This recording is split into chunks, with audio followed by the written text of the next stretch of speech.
can refer people back to it. There we go. So hopefully that's in business. If you have any questions about anything, just pop off mute and go ahead and ask them during the course of what we're doing here. So last class, we looked at all the different framing types, right? The distances of the camera, but we were talking about static things, right? The camera just being still. Now we're talking about moving the camera and the terms that we need to use to do that so that we're using the terms the industry uses. That way everyone's on the same page. So camera movement is the way that a camera or the director wants a camera operator to move the camera in a scene with relation to the subject. And there are lots and lots of camera moves. There's, probably 10, 20, 30, but really these 6 will get you through like 95% of use cases. There are other, like many types of camera shots are so specific and niche that you won't see them all that often. Now, also because camera movement is moving, I can't really show it to you with still images. If we were in class, I would actually have a camera hooked up to the board and I could move it around amongst you guys. I can kind of tethered here. So I found these videos. Most of them are from this one video clip here, the Ultimate Guide to Camera Movement. I picked out the important parts. One, I had to do something different. So let's start with the first basic camera move, a camera move you've probably heard of before, which is a pan. Right? A pan is any time that your camera is staying still and looking left or right. Like if you swivel in your chair, you're basically panning. I'm panning left and I'm panning right.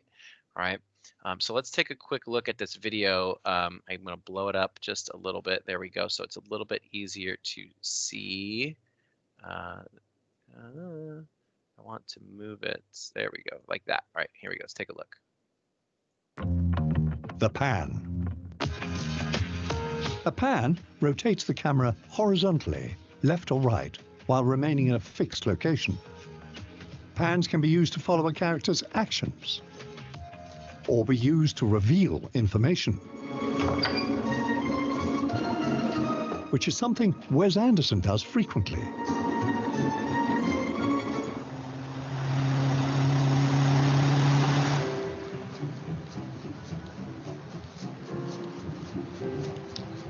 Four minutes, 48 seconds. We're all dead, burned to a crisp. Moving on, a slow pan builds anticipation, while a rapid pan heightens the energy of a shot. These are known as whip pans.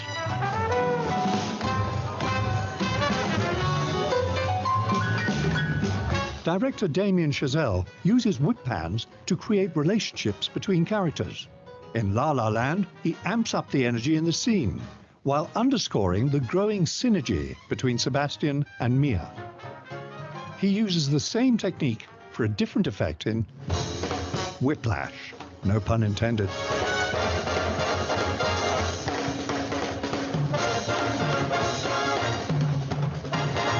In the final scene, whip pans are precisely timed with the give and take of the music.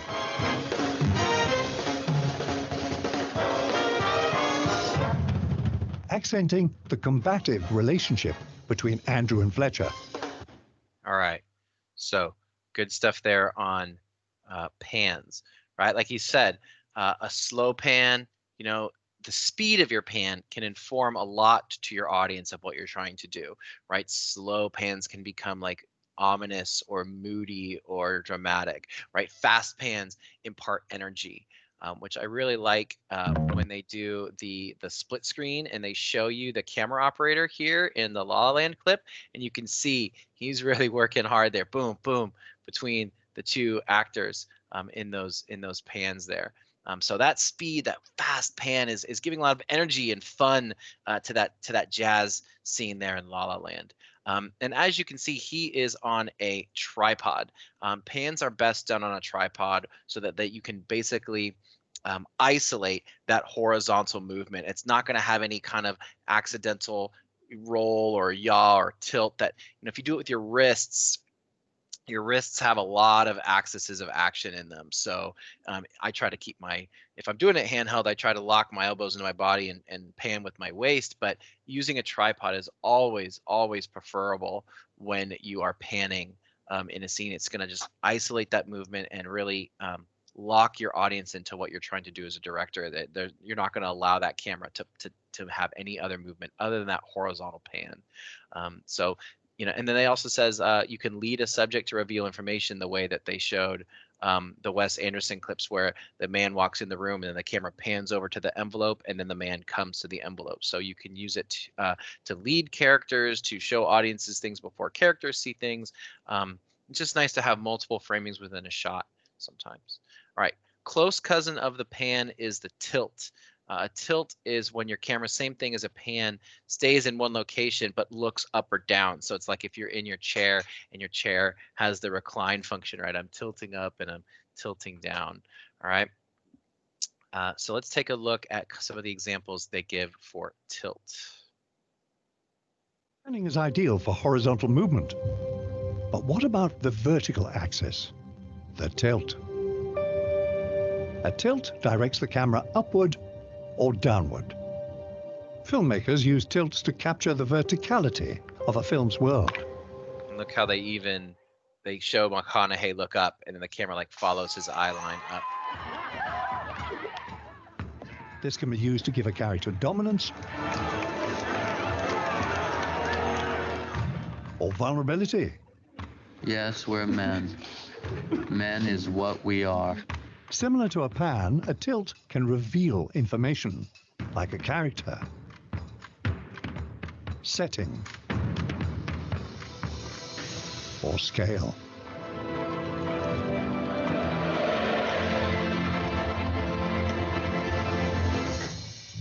Who are the people? Projections of my subconscious. Yours? Yes. In Inception, Ariadne tests how much of the dream world she can distort. My question is, what happens when you start messing with the physics of it all?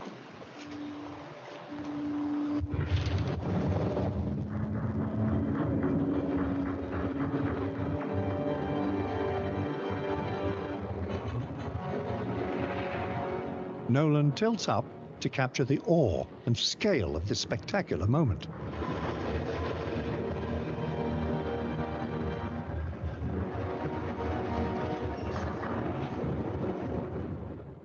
All right, so that's a pretty wild tilt right there. So like the guy says, tilts can be used to show kind of dominance. Like this shot here, when you're looking up at someone, it gives them a feeling of like power over you. They're looming over you. And then conversely, when you're looking down at someone, even someone as big as Arnold Schwarzenegger, he feels small and meek and powerless. Same thing as the shot here, right? We tilt down on Ed Norton, right? Because he is kind of feeling small and powerless in this sequence here. So you can use tilts for that. Same thing, like I said, you can use tilts to reveal information. This shot here, I think, yep, this shot here could just start right here. Like, why not just start the scene here with these two guys at the gravestone? But, it gives it a little more feeling and emotion. Start up top, tilt down, and come to them, right? It gives it a little more cinematic flair. Same thing, start here on the phone, come up to the guy, right? It's just a way to kind of give some interesting framing in your scenes. And you've all seen the classic shot where, the high-heeled shoe steps out of the car and it starts on the shoe and then it tilts up to reveal like the woman in her dress looking really good or whatever the case may be. And tilts are also best done on a tripod. It's really hard to get a good tilt just in your hands. So anytime you can employ a tripod for a tilt, do so. I would say, other than the Christopher Nolan one, the Inception one, all these are done on tripods, right? Especially Wes Anderson, the Fight Club, the Santa Claus one, right? This one here, they're all done on tripods. This one's probably the only one done handheld. All right, moving forward. So we've got pan, side to side, tilt, up and down. Now, if we want to actually move the camera and walk forward or backward with the camera, right? Walk forward or backwards in the camera. Those are dollies, sometimes called pushes, right? You dolly in to go towards an object, or you start somewhere and you dolly out to come away from that object, or you push into an object, or you pull out from an object. All right, so let's take a look at these examples they give us of dollies, pushes. Push-in shot moves the camera towards the subject. Pushing the camera is all about emphasizing a moment. Get our informers to find out where it's going to be held. A visual cue to the audience that this is important. Public place, a bar, a restaurant, someplace where there's people so I feel safe. But if Clemenza can figure a way to have a weapon planted there for me,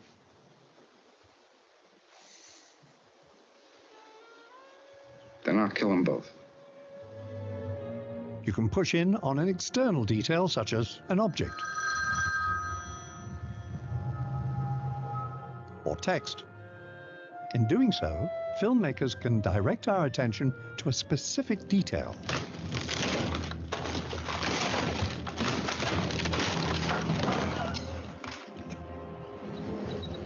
Or it can capture a character's thought process. Like in this moment from The Post, when Ben comes to terms with exposing the infamous Pentagon Papers. A push-in is an effective way to communicate internal conflict, like in the iconic restaurant scene in The Godfather.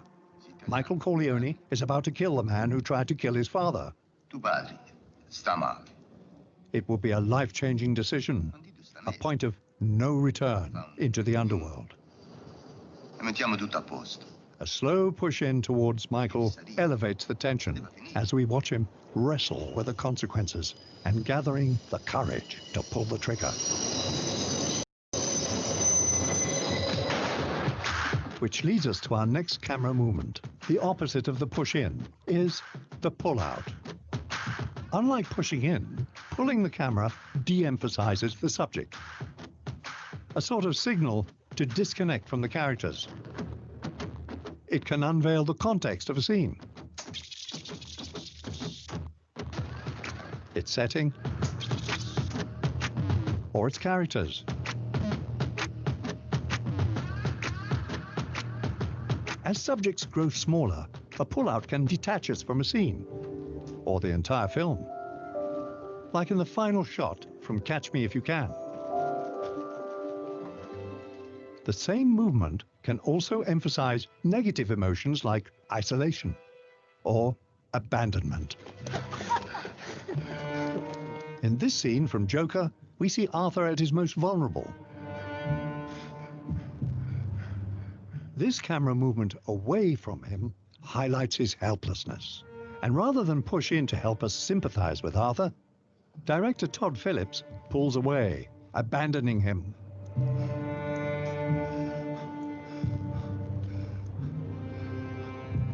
All right, so push, pull, or dolly in, dolly out. Those are both terms that you'll hear used. And when you use dollies or push-ins and pull-outs, you're gonna have to give two framings, right? You're gonna say start with the wide shot and dolly into a close-up, or start with a medium shot and dolly out to a wide shot, or whatever the case may be, right? Start on close-up, dolly out to wide shot. That's the shot that I really like to use, is the dolly. The subject. The dolly out. Signal to. Come on, volume, go away. Right here, this is a type of shot that I like to use a lot. Starting on the close-up of an object in the scene and then dollying out to my master to begin a scene, because just starting a scene on the master is kind of played out. And so if I can start on an object, like I like to start like maybe on a history book in a kid's class and then dolly out to the kid. And that way it's like, oh, we know we're in history class. You don't have to do any kind of extraneous information. You get it all in the one shot. And so that's why I like to use my dollies is in starting my master shot, dolly out. Dolly ins, like they say, can like emphasize emotion, people wrestling with things, like the shot here in The Godfather where he's considering, right? We started kind of in the tight medium and it ends in the tight close-up, right? It's really slow push in. There's a great slow push in and Do the Right Thing by Spike Lee, which is a film we'll probably watch later in the year. It's like a 4-minute long push in. So pushing in brings us closer to characters, good for emotional moments, revelations. Dolly out leaves characters, making them feel small and vulnerable. Now, dollies can be done handheld, I'm sure if I look through here, there's some of these that are done handheld. Some of them are done on wheels. Sometimes at school we borrow the wheelchair and we have our camera operator sit in the wheelchair and we have a person push them in the wheelchair so that the camera is nice and smooth. We do have a couple gimbals, which are like devices that help to minimize camera shake. I've seen people use cars, like if you're sitting in the bed of a truck and you're driving forward and your camera's pointing out the back, you can dolly out using a truck and do that. Or a car with a hatchback. There's lots of different ways. I've seen kids do it with their own cameras riding a bike, which is a little more dangerous, but it's definitely doable. Skateboards. Or you just take your tripod and you close the legs on it, and while your camera's attached to the top, and that gives you a little more weight to hold on to as you walk, and it'll help to minimize a lot of the camera shake. So you don't always have to take the camera fully off the tripod to shoot a dolly. You just close the legs up and then you can hold it and walk, and it'll actually help your shot to become smoother, leaving the camera on the tripod and walking with it. Okay. All right. Close cousin of the dolly is the truck. A truck is when you have your camera and you are sliding left and right. I'm staying looking forward, but I'm kind of strafing or sliding left and right. Gliding left and right, sometimes people say. So let's take a look at a trucking shot real quick. But I've never really understood how to use the lateral tracking shot. This guy calls it a lateral tracking shot, but no one on set calls it a lateral tracking shot. It's way too many syllables. It's all about brevity and communication on set. Like, I've seen other directors use it, sometimes beautifully, but I've never figured out how to pull it off myself. Because when you break it down, the lateral tracking shot is kind of weird. It's one of the least subjective shots in cinema. It's actually one of the most objective. It doesn't really suggest any character's point of view. It just suggests you're an omniscient god and you're just watching. And it's very literal. What you see is what you get. So what do you use it for? Most filmmakers use it as a quick establishing move. When you want to start a scene and end in your master, it's a pretty simple way to go. Hey man, first accidentally shave off a nipple. Would it be covered by workman's comp? Sadly, in the last 5 years, this type of shot has just been beaten into the ground by DSLRs and sliders. Even good movies shot on DSLR have this slider overkill going on. So yeah, we can find a better way to use it. Well, what else is there? Another place you see the shot is in war movies. When you want to show the vastness of an army or the world around some soldiers, the lateral tracking shot will do the trick. It's really the go-to shot for establishing a camp. Oh, goddamn, running a needle and a stack of needles. It's also great for running, whether that be people running towards destiny or towards the woman they love, even just running to run. Hell, why not slow motion? Or Tom Cruise. And I don't know why, but it's also really popular for supermarkets. Maybe because they're soulless and terrible, like the Safeway near my house. Godard seems to have done the definitive I hate supermarkets shot in cinema. And there's a bunch of other like one-off uses by certain filmmakers. Peter Greenaway uses it to make the frame feel like a moving painting. I've seen Park Chan-wook use it for an amazing fight scene. I've seen Buster Keaton use it for physical comedy. I've seen Scorsese use it for a mass execution. And I also really like this one-off gag from Toy Story.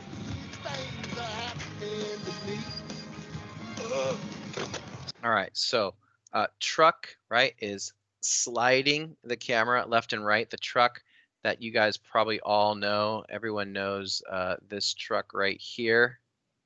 And then there's this. All right, they truck through the wall of the baby nursery, and then it fades. It continues trucking at the doctor's office when they find out that she can't have children. Super sad. Truck, a great move. One of my favorite moves. It's true. Running. I love it for running. I love it for chase sequences. There's a reason it's all over the place in Mission Impossible. Tom Cruise, greatest runner on film of all time. Look how straight his back is. Good Lord. Like a picture, like a statue. It's just perfect.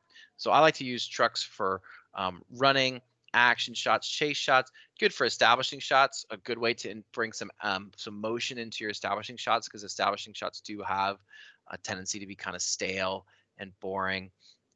They create parallax, which is this idea that you can really see in the supermarket scene where objects near the camera move past very quickly, but then the objects way off in the distance, like those signs in the background there, they pass very slowly, and they pass kind of at a different a different rate, right? So that my front finger moves very quickly, but my back finger moves very slowly, even though I'm moving at the same rate. And you can see it here, right? The way that the signage slides and everything like that. And so trucking gives a really cool visual effect with the parallax. Same thing here. You can do it handheld and just try and walk very carefully. You can leave your camera on a tripod, close the legs, and then slide yourself. Or you can grab a skateboard or the shoot out a car window while someone else drives, or you can ride a bike, or you can use a wheelchair, or whatever the case may be for a trucking shot. All right, 2 more. So like I said, we're going to go a tiny bit over. Bear with me, but these are short ones. These are getting a little more specialized now. So an arc shot. An arc shot is when an object or a camera rotates, orbits around an object. So let's take a look at the arc shot here. But how do you create energy in a shot where characters are standing still? Consider the arc shot. The arc shot is a camera movement that orbits around a subject. This orbit is typically a horizontal arc, but it can also be vertical. Very, very rare vertical, super hard to pull off. Arc shots add dynamic movement when characters may be standing completely still. Like in this hero shot from the Avengers, which unifies them as a single unit against surrounding threats. Arc shots keep our focus centralized on the subject for moments of intimacy, panic,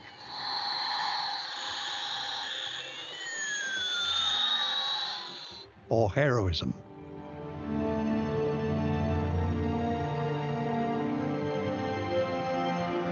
And what about this shot from The Dark Knight? What kind of effect does the arc shot create? As soon as your office got involved... My office? You're sitting down there with scum like Wirtz and Ramirez? The arc shot underscores the tension and reeling panic between Gordon and Dent. Don't try and cloud the fact that clearly Maroni's got people in your office, Dent.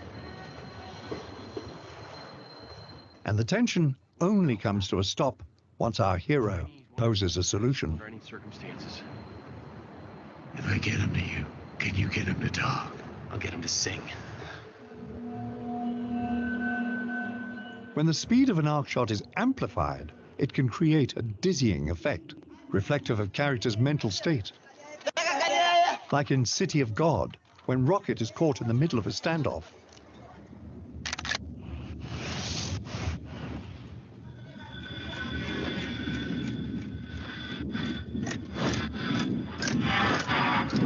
It's a really cool arc, even with the transition to go back in time.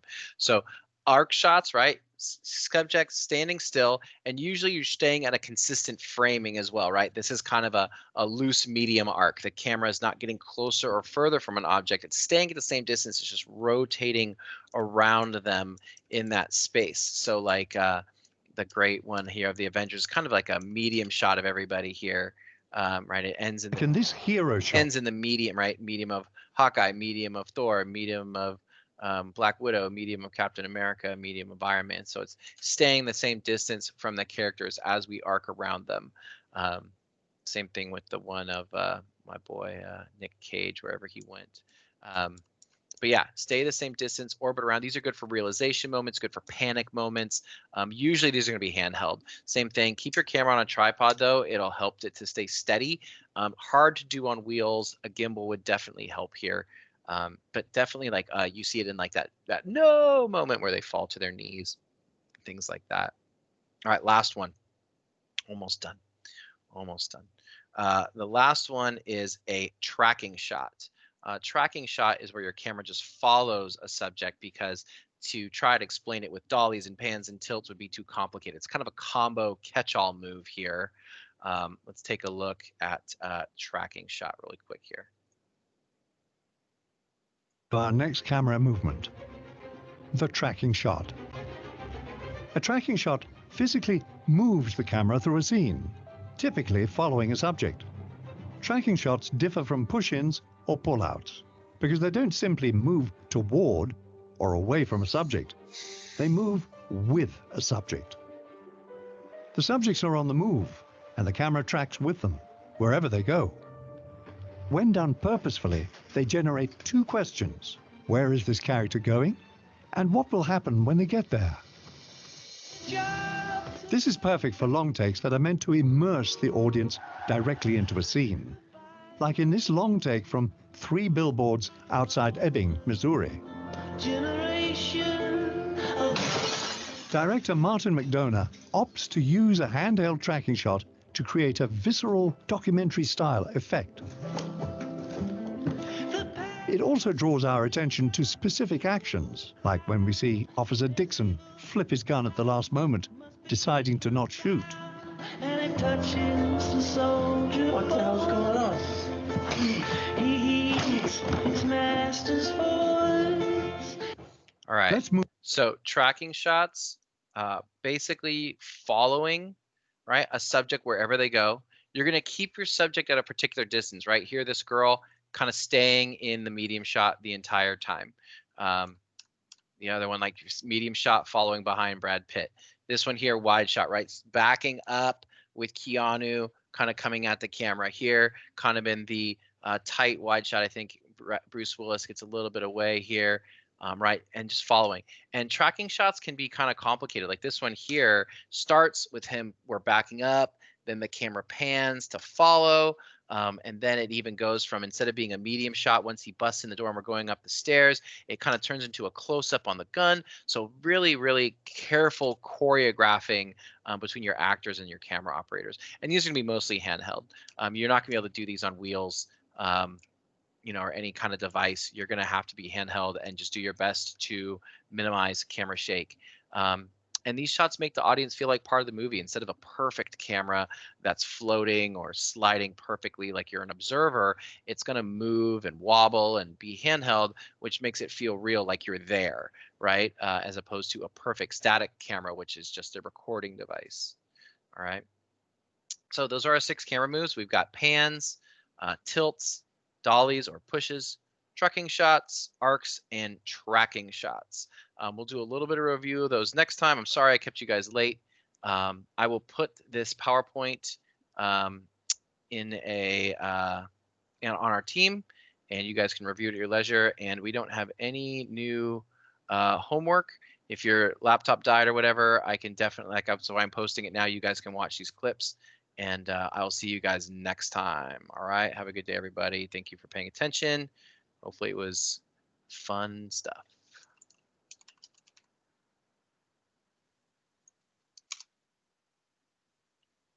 Let's throw this in the team. Okay, Mr. Elfin, bye. Take it easy.